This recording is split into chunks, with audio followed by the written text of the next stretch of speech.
चलिए एक बार रिवाइज कर लेते हैं अपन भील आंदोलन को, भील विद्रोह को। भील जनजाति का जो आंदोलन है, भील जनजाति का जो विद्रोह, उसको एक बार शॉर्ट में रिवाइज करते हैं। 1818 जो है, 1818 में पहली बार भीलों ने क्या किया, विद्रोह किया। और ये प्रथम विद्रोह कहां पर किया गया, उदयपुर के अंदर किया गया। भीलों का 1818 में पहला विद्रोह, और पहला विद्रोह उदयपुर में। कारण है, दो टाइप के टैक्स थे, एक तो रखवाली कर था, एक कौन सा कर था आपका, रखवाली कर, और एक कौन सा था, भोले कर। इन दो करों के कारण जो है यहाँ पर क्या हुआ था, आंदोलन। अब ये आंदोलन इन करों के कारण कैसे हुआ, ये कर जो थे भील पहले वसूलते थे, लेकिन ब्रिटिश सरकार ने इस पर क्या लगा दी, रोक लगा दी, भीलों से ये अधिकार छीन लिए, और इसी तत्कालिक कारण के वजह से 1818 में क्या हो गया, विद्रोह हो गया। आगे बढ़े अपन भीलों के अन्य कारणों में, अन्य आंदोलनों में देखें तो 1826 के अंदर जो आपका मेवाड़ क्षेत्र है, वहां पर दौलत सिंह के नेतृत्व में और गोविंदराव के नेतृत्व में भी क्या किया गया, आंदोलन किया गया। बाद में भीलों को ये बोलाई करके अधिकार दे दिए, और 1828 में यह आंदोलन भी क्या हो गया, समाप्त हो गया। भीलों पर पूर्ण नियंत्रण स्थापित करने के लिए 1836 में मेवाड़ सरकार ने और ब्रिटिश सरकार ने किसका गठन किया, जोधपुर लीजियन का। पहले इसका मुख्यालय बनाया गया अजमेर, फिर इसका मुख्यालय बड़गांव सिरोही, और फिर इसका मुख्यालय कहां बनाया गया, एलिनपुरा के अंदर बनाया गया। साथ ही साथ भूमध्य क्षेत्र के भीलों पर नियंत्रण के लिए 1841 में एमबीसी का गठन किया गया। इसका मुख्यालय कहां पर बनाया गया, खैरवाड़ा, उदयपुर के अंदर बनाया गया। इसका कमांडेंट विलियम हंटर जो है, उसको इसका कमांडेंट बनाया गया। और ये जब इस समय महाराजा थे, उनका नाम था सरदार सिंह, और उन्होंने इसी एमबीसी की सहायता से भूमध्य जो है आंदोलन, भूमध्य में भील आंदोलन को क्या कर दिया, कुचल दिया, उसका दमन कर दिया। अब जो मेन घटना आती है वो आती है 1881 के अंदर बारापाल भील विद्रोह।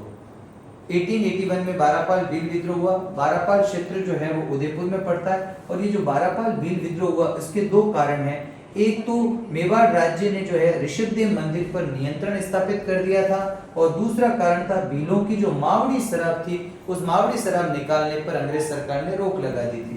भीलों के जो ऋषभदेव मंदिर के पुजारी खेमराज भंडारी ने उकसाया, भीलों ने क्या कर दिया, आंदोलन कर दिया। भीलों ने आंदोलन किया तो यहाँ पर 26 मार्च को ब्रिटिश सरकार और मेवाड़ सरकार की जो सेना है वो बारापाल पहुंची। अगर मेवाड़ सरकार की तरफ से प्रतिनिधि देखा जाए तो उसका नाम है मामा अमान सिंह, और ब्रिटिश सरकार की तरफ से प्रतिनिधि देखा जाए तो उसका नाम है लोनारगन, और साथ साथ में मेवाड़ की तरफ से कवि राजा श्यामल दास। भीलों की तरफ से यहाँ पर 3 नेता के नाम आते हैं। एक नेता का नाम आता है नीमा गमेती, एक का नाम आता है खीमा, और एक का नाम आता है जोइका। दोनों के मध्य जो होता है वो 30 मार्च को क्या होता है, युद्ध होता है, और बाद में 25 अप्रैल 1881 ईस्वी के अंदर इनके बीच में समझौता होता है। समझौता करवाते हैं कवि राजा श्यामल दास, और इसमें जो मेन भूमिका निभाते हैं, जो मध्यस्थ की भूमिका निभाते हैं, वो निभाते हैं खेमराज भंडारी। तो खेमराज भंडारी के माध्यम से समझौता। फिर अपन ने पढ़ा भगत आंदोलन। किसकी बात की, भगत आंदोलन। भगत आंदोलन के प्रवर्तक कौन है, गोविंदगिरी है। गोविंदगिरी का जन्म 1858 में हुआ, और डूंगरपुर के अंदर इनका जन्म हुआ। जगह है बासिया गांव, अगर बासिया ऑप्शन में नहीं है तो फिर बेड़सा गांव में इनका जन्म हुआ 20 दिसंबर 1858 डूंगरपुर के अंदर। बंजारा जाति के परिवार में इनका क्या हुआ, जन्म हुआ। अब इस बंजारा परिवार में इनका जन्म होता है। इनके गुरु जो है उनका नाम अपन ने पढ़ा था राजगिरी। इनके जो प्रारंभिक शिष्य है उसका नाम है पूरिया। अन्य शिष्य है जिसमें सूरजी भगत, इसके अलावा सूरमा भगत एक व्यक्ति आता है, और एक आता पुंजा धीर जी। ये इनके क्या है, प्रारंभिक शिष्य हैं, इनके सहयोगी हैं। इनके द्वारा भगत जो आंदोलन चलाया जाता है, उससे पहले 1881-82 में ये किससे मिलते हैं, स्वामी दयानंद सरस्वती से। स्वामी दयानंद सरस्वती जब उदयपुर आते हैं उनसे ये प्रभावित होते हैं, और इनके द्वारा भीलों में सामाजिक सुधार आंदोलन और स्वदेशी आंदोलन चलाया जाता है। भीलों की कुरीतियों को समाप्त करने का प्रयास किया जाता है, किसके द्वारा, गोविंदगिरी के द्वारा। 1883 में गोविंदगिरी ने संप सभा की स्थापना करी, और संप सभा में कुल कितने नियम थे, 10 नियम थे। संप शब्द का अर्थ क्या होता है, प्रेम भाव से रहना, एकता से रहना, आपसी भाईचारे से रहना। तो यानी कि आपका जो मेवाड़ क्षेत्र, मालवा क्षेत्र, गुजरात क्षेत्र, और साथ ही साथ आपका जो वागड़ क्षेत्र है, इन क्षेत्र के भीलों को संगठित करने के लिए ये सभा का गठन किया गया था। कुल 10 नियम थे, इसलिए इसे 10 नामी संप्रदाय के नाम से भी जाना जाता है। भीलों का यानी कि संघ सभा का जो प्रथम अधिवेशन हुआ वो 1903 में हुआ। और ये प्रथम अधिवेशन कहाँ पर हुआ? मानगढ़ पहाड़ी पर। मानगढ़ पहाड़ी कहाँ पर है? बांसवाड़ा के अंदर। और ये कब हुआ? ये हुआ शारदीय पूर्णिमा यानी आश्विन पूर्णिमा को।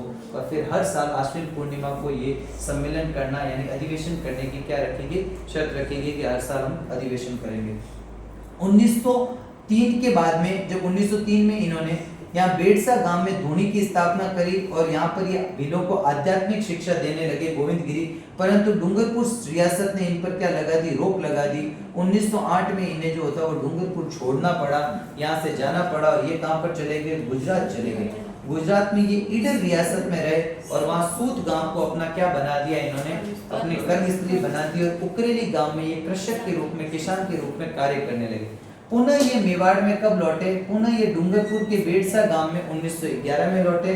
अलग अलग स्थानों पर धूनियों की स्थापना करी और 1911 में ही इन्होंने भगत पंथ की क्या करती? शुरुआत कर दी। ये एक धार्मिक पंथ था जो भीलों को धार्मिक, नैतिक व भौतिक शिक्षा देने का काम करता था। ये पंथ जो है वो वागड़ क्षेत्र यानी डूंगरपुर बांसवाड़ा में कार्यरत था और इसका नेतृत्व कौन कर रहे थे? गोविंद गिरी कर रहे थे। इन धूनी की रक्षाओं के लिए जो होता वो कोतवाल पद की नियुक्ति की गई। ये कोतवाल जो होता था वो धार्मिक मामलों का मुखिया होता था। साथ ही साथ अगर इनकी बात करें कोतवाल की, तो भीलों के आपसी झगड़ों को सुलझाने का काम भी ये कोतवाल करता था। फिर बात अपन ने करी कि एक भगत आंदोलन नामक पुस्तक किसने लिखी है? वो लिखी है वीके वशिष्ठ ने। 1997 में वीके विजय कुमार वशिष्ठ ने पुस्तक लिखी, वो भी अपन फैक्ट में याद रखेंगे। 1913 अक्टूबर 1913 में गोविंद गिरी के कहने पर भील जो होते हैं वो सब कहाँ इकट्ठे होते हैं? मानगढ़ पहाड़ी बांसवाड़ा के अंदर इकट्ठे होते हैं, जिसका जायजा लेने के लिए सूद गांव से 2 पुलिस अधिकारी आते हैं। एक का नाम है यूसुफ खान और एक का नाम आता है गुल मोहम्मद। भीलों द्वारा इन्हें गिरफ्तार कर दिया जाता है और गुल मोहम्मद की क्या कर दी जाती है? हत्या। परिणाम स्वरूप ब्रिटिश सरकार एक विशाल सेना के साथ में मानगढ़ पहाड़ी को घेर लेती है। इस विशाल सेना के अंदर जो टुकड़ियां, उसमें मेवाड़ भील कोर की 2 टुकड़ियां होती है। 104वीं वेलिस्ली राइफल जो बड़ौदा से आई है और अहमदाबाद से 2 टुकड़ियां आई है, जिसमें 7वीं राजपूत रेजिडेंट और 7वीं जाट रेजिडेंट भी यहाँ पर क्या होती है? शामिल होती है। इन्होंने मानगढ़ पहाड़ी को चारों ओर से घेर दिया। 10 नवंबर को गोलीबारी जो होती है उसकी मानगढ़ पहाड़ी में शुरू होती है और 17 नवंबर को अंततः जो होता है मानगढ़ में एक नरसंहार होता है 1913 में, जिसको मानगढ़ हत्याकांड भी कहा जाता है। इस घटना में पुलिस अधिकारी सटन के कहने पर गोलीबारी चलाई जाती है, जिसमें 1500 भील जो हो जाते हैं वो क्या हो जाते हैं? स्त्री पुरुष मारे जाते हैं। अन्य जो अंग्रेज अधिकारी उसमें हैमिल्टन है, एस डेल जो होता है वो यहाँ पर एक अधिकारी है, उसका नाम याद रखना। और एक स्टॉक्स जो होता है उस अधिकारी का नाम भी क्या रखना? याद रखना। भीलों का नेतृत्व गोविंद गिरी और पुंजा धीरजी कर रहे थे। इन दोनों को क्या कर दिया? गिरफ्तार कर दिया। पहले तो जो भील मुखिया जो गोविंद गिरी, उन्हें सजा दी गई, मृत्यु दंड दिया गया, उन्हें फांसी की सजा दी गई विशेष अदालत के द्वारा। बाद में इन पर अहमदाबाद न्यायालय, जहां पर आरपी बारो द्वारा जो इनकी सजा को कम कर इनकी सजा क्या कर दी?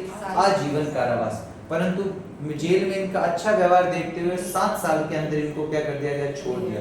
गोविंद गिरी ने अपने जीवन का जो अंतिम समय है वो अंतिम समय गुजरात में बिताया।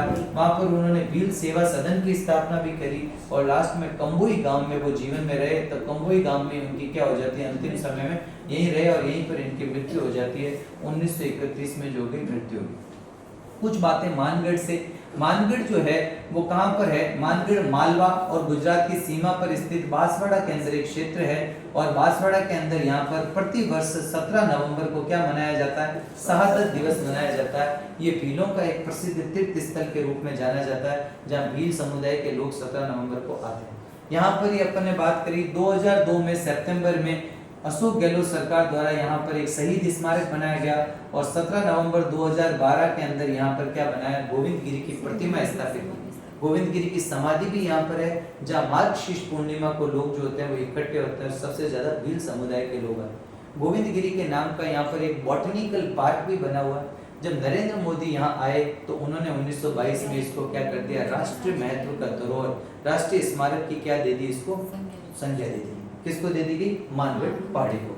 एक और संस्था है जिसका नाम भी आपको याद रखना है, भील सेवा मंडल। इस भील सेवा मंडल की स्थापना किसने करी थी? इसकी स्थापना करी है A.V. ठक्कर, अमृतलाल विठल दास ठक्कर, जिन्हें ठक्कर बाबा कहते हैं। भीलों में सुधार के लिए करी। इन्होंने ही सर्वप्रथम आदिवासी समुदाय को जनजाति कहकर पुकारा।